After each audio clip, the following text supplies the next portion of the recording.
Inglourious Basterds. Now, I am a huge Tarantino fan, but on a scale from 1 to awesome, sorry Tarantino, gotta give you a WTF mate.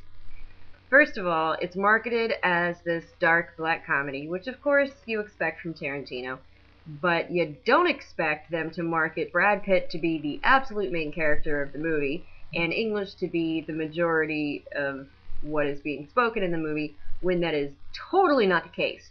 You see Brad Pitt for about 30% of the movie, and the about 90% of the movie is either in French or in German. I think there's even a little bit of Italian, but I'm not sure. Um, so it's like 2.5 hours long, which normally I'm okay with Tarantino movies. But with this one, not only was it long, but it felt long.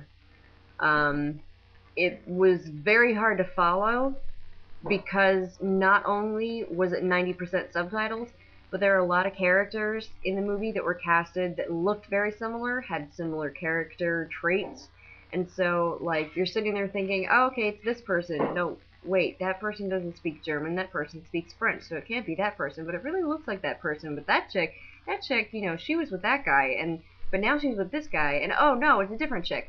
Yeah, very confusing. So it's either one of those that you either have to, like, really, really pay close attention to, be fluent in French or German, or watch like 6 times.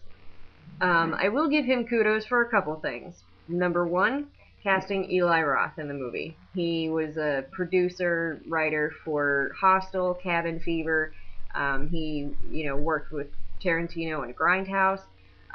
He was actually in Cabin Fever. He was in Grindhouse, or Death Proof, rather.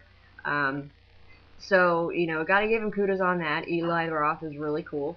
There's one character in there. His name is the Bear Jew, and let's just say that Tarantino definitely hit the nail on the head as far as his notoriety being that he loves blatant, bloody to a pulp, beat the shit out of the person, and show it on film type violence. Because the violence that's in the movie, wow, it was pretty sick. It was awesome, but it was pretty sick.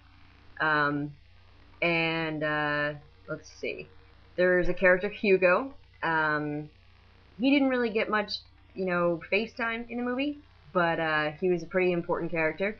I cannot pronounce his last name, but if those of you out there who have seen Salt Lake City Punk, he was the weird guy with the accent that had the laser disc player. I don't know why I turn like Indian when I try to do his accent, because he's not. I think he's German. But he had the laser disc player in the waterbed and the massaging shower head, and he had no friends, and he was very weird. That guy, Salt Lake City Punk. So yeah, Tarantino type soundtrack as always. There's American soldiers, there's French soldiers, there's German soldiers, there's all these different things going on. But yeah, with the subtitles, both me and my husband agree it felt like we were reading a book.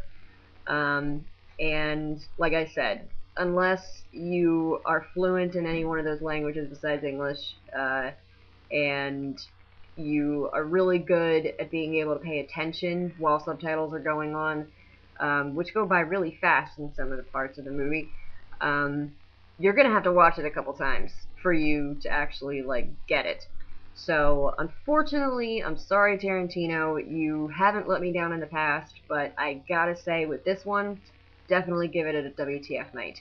It's out of the theaters now. You guys might find it in a cheap theater. I know we have one down the street that's $1.75 to go see a movie on Tuesdays, and every other day it's like $3. I might recommend you guys going and seeing it then if you guys are bored and have a couple hours to kill. Other than that, wait for it to be on demand or maybe on a premium channel, because I don't even think it's worth renting. So, that is my opinion on that.